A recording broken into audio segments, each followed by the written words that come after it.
Well, guys, over here is like a hot spot for stopping people, pulling people over nothing. But anyway, I'm on my way from upstate New York, from my brother's house, back to New Jersey.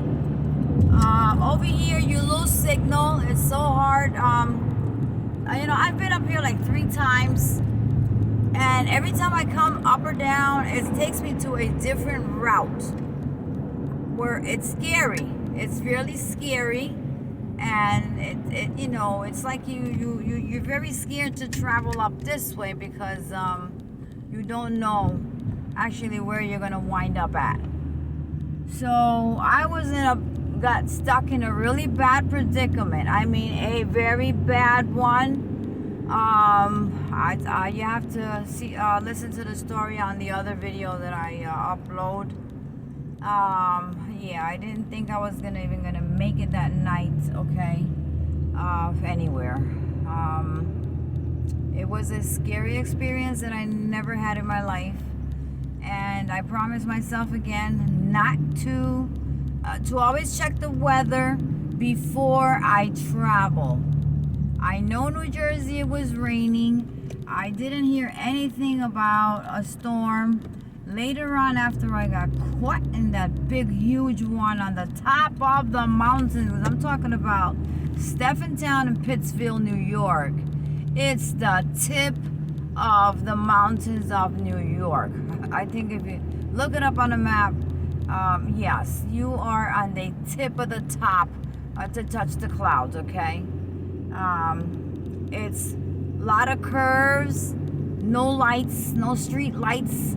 But you know what? There were 5 tornadoes. And I guess I was stuck in between one of them, or I don't know. But it was very ugly. It was very, very, very ugly. And I was going to stay until tomorrow, Monday morning, and come home. But I try, I'm not a racist, okay? Never. I am a people person. Actually, his neighbors are so nice. I've met them before, but I've never had a time to, to really chat with them. And I'm a people person. My brother's wife is not easy. She's not an easy person. She's not a people person. So we kind of clash. And it's very sad that I have to clash with my brother's wife. It's not like we'll get mad at each other or nothing like that. I get mad. I get really mad.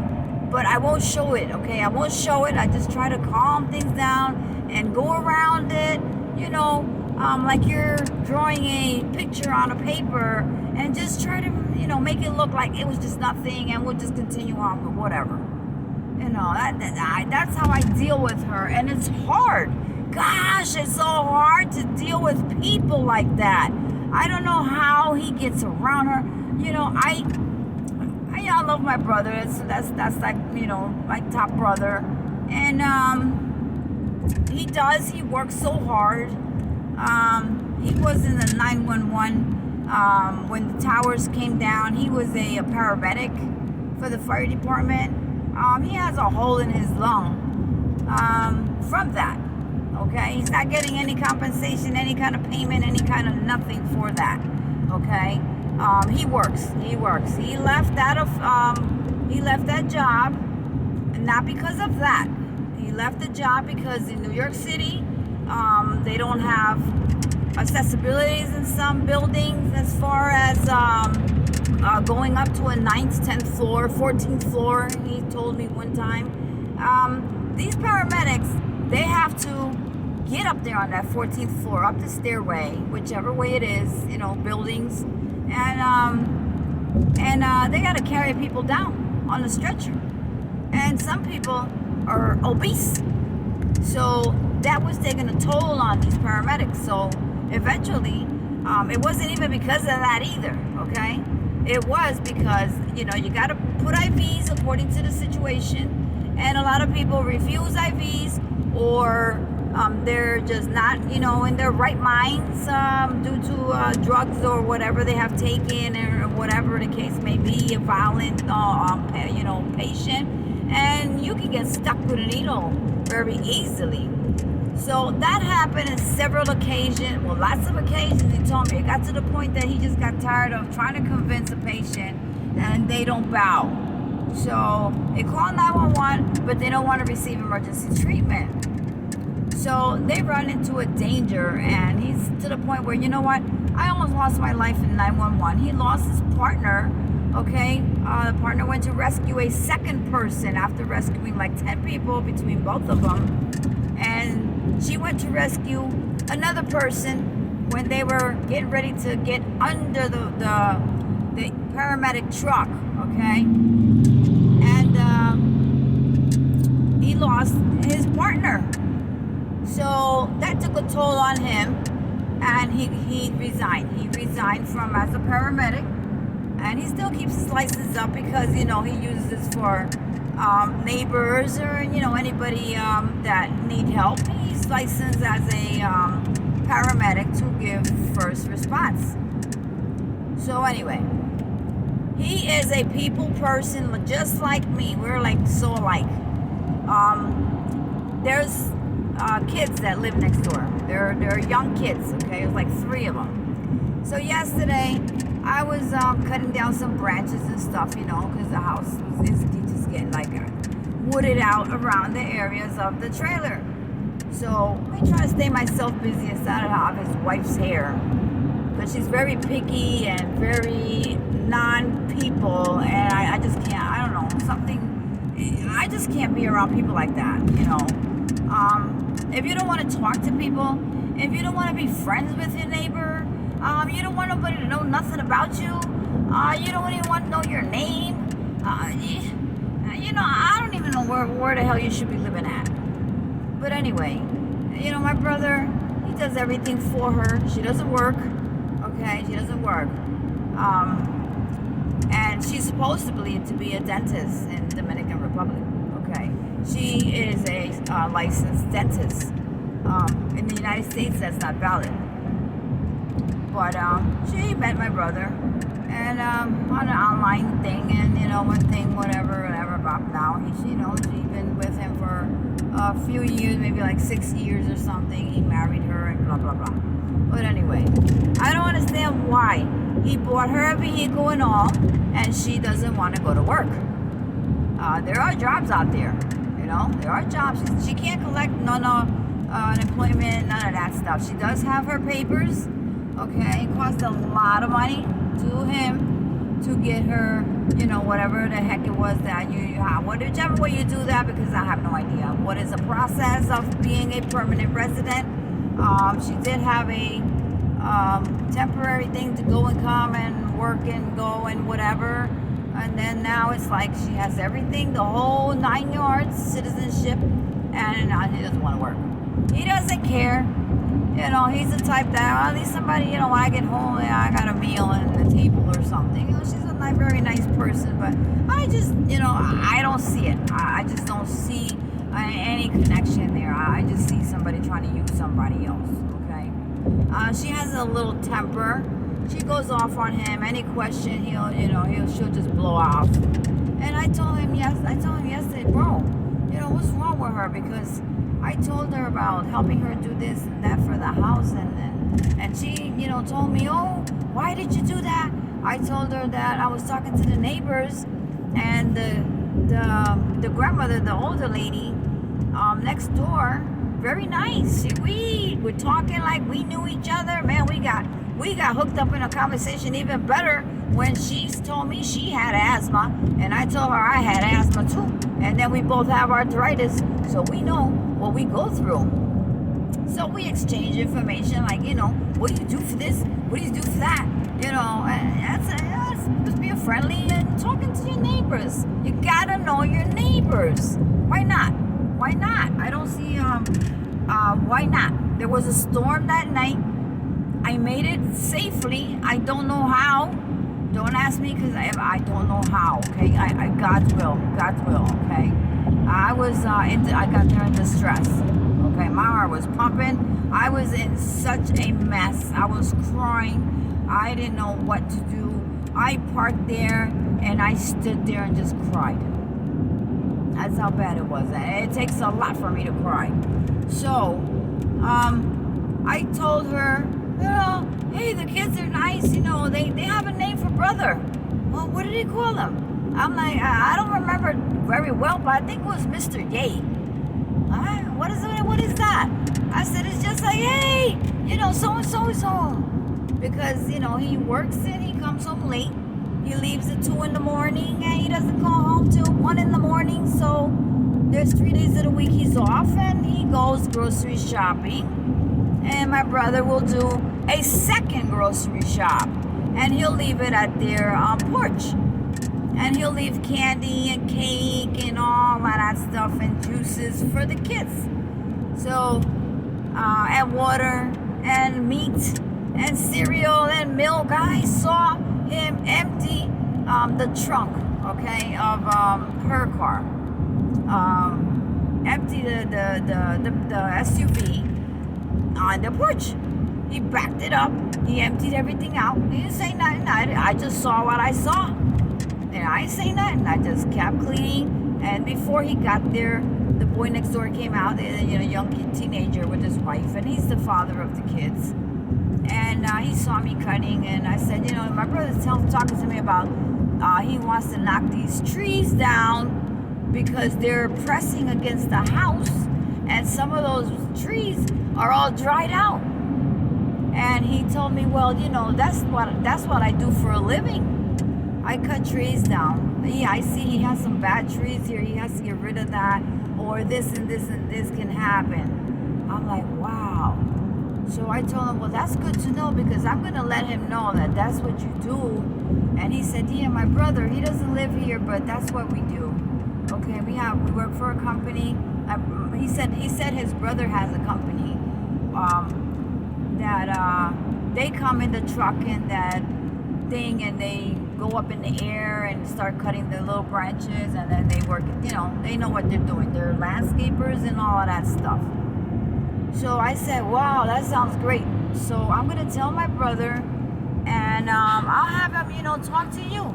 He's like, okay, no problem, we're here, anytime you need. We tried to make conversation, but it seems like, it just doesn't work. So I was saying, well, how can that be? Because my brother is a people person and he's always telling me about the kids. I was saying to myself, not to the guy. And he came over here with this big scissor and he cut some branches off. And I said, well, thank you. And so then I saw my brother empty out a whole SUV on their porch. But I remember him telling me before, I bring candy to the kids and ice cream and stuff like that. And I, play ball with them a little bit, and then the grandmother came out. She started talking to me and we were getting along just fine. And then the daughter came out and we was talking just fine. I was telling them, whoa, last night I didn't think I was gonna be on Earth today, okay? And she was like, you? I said, yeah. It was like I got here like at midnight and I was supposed to get here at 7 p.m. So she's like, my best friend, look at her car. She showed me those pictures and then she was in daylight. She was out there on daylight. She was in a ditch. Her car went down a ditch. And I was like, holy crap. So, I said, well, you know what? God is good. Is she okay? Well, she went through, some type of injuries, not major injuries, but she'll be fine. And, but the car is totaled. And I was thinking, I was thinking about what I went through. So anyway, I went back into my brother had went back out. Okay, he was busy grocery shopping and going here and going there and running errands and blah blah blah. His day off and whatever. So I came back to the after talking to the neighbors for a long time, and the kids, roaming around, and they wanted to look at the van. So I showed them the van. They was like, wow. Well, I said, you got a fan back there. Well, how do you run that? Because we didn't have no electricity for 2 days. I'm like, wait, whoa. That's true. I didn't even notice that there was no electric that night. I was stuck out there. That was the night before. I said, holy crap. I was like, no wonder everything was like pitch dark, but there is no lights on the streets either. But there was only, you can see is solar lights on people's houses. One house like every half a mile. And no side to pull over in. It was just the road, no side, nothing to pull over to the right because you can't see a darn thing. Not even your wipers was I able to see, and that's where I panicked and I started crying. So,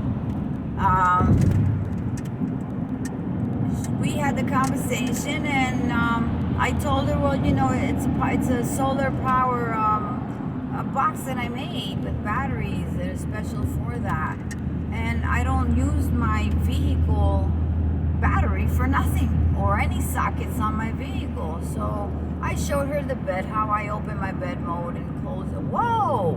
I said the cooler. Wow! I was like, wow! I said I even have one at home, in case power outage. My daughter and I, can we just charge your phones, charge your USB flashlights? Everything I purchase is USB. I told them for the purpose that if we had a power outage, you don't have to panic and be outside every 20 minutes trying to charge your phone and running your vehicle. Your vehicle's not always in front of the house. If you have a driveway, you're good. If you don't, like I don't, I have to park around the corner or up the street. My daughter too. It'll be one of those days. It could be a winter day, and you're freezing your behind in a car trying to charge your phone because the power went out. It could be a transformer, a storm, or whatever. Okay, any kind of a blackout, and you don't know. So I learned this on YouTube like 7 years ago. So I've made for people that I know. And she was like, wow, what, here no one knows about those things. I've never seen anything like that. I'm like, well, you live here, right? She's like, yeah, with my mom, with my mother-in-law. I said, okay, well, let's do this, okay? Because you have the children, okay, more for the kids, and your mother-in-law is asthmatic. I will make one for you, okay? Oh, well, how much would it cost? It's not gonna cost you nothing, okay? I'm gonna go home. When I go home, I am going to make y'all one, and y'all can put the solar panel on one of the windows that most catches the sun, or you can put it outside through the window, okay? And close the window and hang the panel somewhere on the side of the house, tape it down, whatever. Just secure it so winter doesn't blow it away or snow piles up on it, okay? You have to put it up high so you have big snowstorms. It doesn't cover the panel and it always catches the sun. And she said, well, how does yours catch the sun? I said, look on top of the van. Whoa!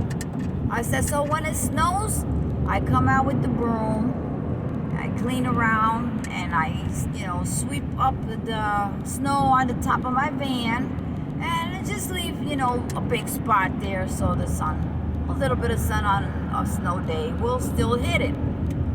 And I always have a full charged battery, it doesn't matter. So I said, listen, when I come back, I will come back with the box, and I'll give it to you. Okay, that way, if any emergency, your mom can have her nebulizer running. You can have your cell phones you can charge, okay? You can put an iPad, plug it in, and the kids can watch a movie or something, okay? Download movies on your iPad or something. Do you have an iPad? Yes, I do.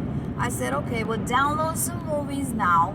You know that there was, when the power comes back, because there still wasn't power the next day. Yesterday we didn't have no power till like 4 o'clock in the afternoon. So I turned on the fire. What do you call it? The fire rod, the fire stove they have in the chimney they have on the porch, just to warm up. And no, I was not gonna take a shower in no cold water. Oh, there was no water either. No running water either, guys. No water. So I remember 2 years ago, and I got this from some of you YouTubers, okay? As far as Pepper Nurse and Angry Pepper and TJ and MD Creekmore and Alaskan Prepper. I heard of the water, okay? Stack of water. When the water couldn't be found after that, okay? The water couldn't be found. It cost a lot of money to get water, and you couldn't find water or toilet paper. I told my brother up here, brother, stock up my stuff, bro. Now you moved up there into, country area up there. You're not in the city anymore. You can do it better than I can, okay? You got heck of a space. You got empty bedrooms up in there. Okay, so start getting water as much as you can. Don't stop. So he started doing it from his job, getting those 10-gallon jugs full of water and bringing them and stashing them. You know what? That's how we got to flush the toilet, with those jugs of water that he had. And he has a lot of them. I said, bro, can I ask you something? Like, what? Remember when I told you to stock up on water? Yeah. I said, look what happened. Holy crap, sis, you're right. Yeah, oh my God. Thank God. Yo, sis, man, thanks, sis. Man, if it wasn't for you, I don't know what we would do. I said, you see, when I tell you something, bro, do it. Don't wait, do it. So he's like, yo, sis, you're right. Even the toilet paper, yo, sis. I said, yeah. I told you to get, yo, sis, tomorrow when the light comes up, I'm going to show you the room. I'm like, I got flashlights in the car. Hold up, I'll be right back. So I had NOAA radio that you crank. I had gave him one. I said, where's your crank radio? Oh, I don't know. Donnie got it somewhere. I said, bro, you got to keep those things all in one spot. So if a power outage, you can find them. Because you need to find them. You can't be coming home asking her for everything. Because she probably don't even know where it is. Or she probably mailed it out to a country for somebody else. So where is it? Because if I send you something, it's useful. It's not to give it away. So she couldn't find a radio. She could not find a radio. Couldn't find a radio. But at the end, yeah, she did find a radio. And the stuff that I had sent, I said, well, let me go get the stuff in my vehicle. So I went and got my stuff. But I packed my stuff back in my car. Okay? And I told them, well, you know what? You got to get those USB power stuff, on Amazon. Because I can't, I already sent you this, that. You sent me what? Yeah, I sent you this and that, and the solar lights and all of that stuff. And where's, I don't know, I'm not here. I'm always working. I said, but I sent you a message that I sent you a package. Well, I don't know. Okay, all right, okay. So, anyway, guys, everything I had in the vehicle as far as lighting was useful. Okay, it was useful. I didn't bring my what do you call it? My handheld jackery. When I was leaving my home that night, I always take my jackery with me for whatever reason. That thing went to Florida with me. And not once, but a few times that I went to Florida. And I took it with me. Though I have the solar panel in the vehicle. But that night that I was going to leave to up here, upstate New York, look at where I'm at. Look at that downhill. You see where I'm at? I'm up here in yonder the mountains. And it's drizzly. Ain't that something? It is just starting to drizzle. There is a storm up here starting at 5 o'clock, and it's 4:30 right now, so I think it's going to catch me on the way. It's going to catch me on the way, and I hope it don't be that bad. But if it is, I'm not worrying about it at this point because there are, stops. I mean, I don't know this road. I can't wait to get off of this road. This is friggin' Highway 84, I-84. I don't know how the heck I winded up on this I-84, but it says 21 miles. So I'm gonna run that 21 miles, get off this highway, and it should put me on the main highway of 78. And then I'll have gas stations and rest stops and whatnot. So 21 miles is about maybe 10, 12 minutes. I'm not being bothered by that. At least I'm not on that type of road that I was upstate. Okay. So anyway, guys, I have another 2 hours to get home. So it shouldn't be that bad. But anyway, guys, I'm a people person, and I'm gonna talk to the neighbors. So I came back. My brother had went back out. I came inside. She just, was there just looking at them and looking at me for a hot second, and she disappeared. She disappeared inside. I stayed outside. I was chilling with them. They're white people, white American. You call American? Yeah, white, whatever it is. I don't care. Green, yellow. I don't care. I will talk to them. Okay. So they did tell me, we were trying to make a conversation, get to know, but it's like difficult. I know where the difficulty is. I found out exactly where the difficulty was, guys. Now you tell me something. This is not right. And she got mad at me. I went inside. She wasn't inside. She was on the other side of the trailer, on the side, the wooded side. Okay, cutting log and little branches and stuff to light up the